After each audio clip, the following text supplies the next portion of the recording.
Hello বন্ধুরা, good morning. দেখো সকালের মতন তো রান্নাঘরে চলে এসেছি। আজকে শনিবার, নিরামিষ। তাই দেখো আজকে রেসিপি নিয়ে হাজির হয়েছি তোমাদের কাছে।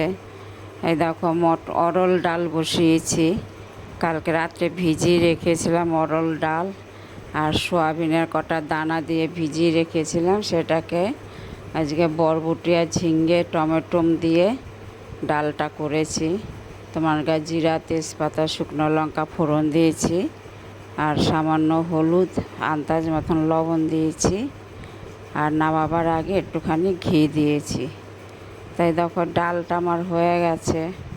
হ্যাঁ, এর পরের পর্ব নিয়ে আসছি, সেটা আবার দেখতে থাকো।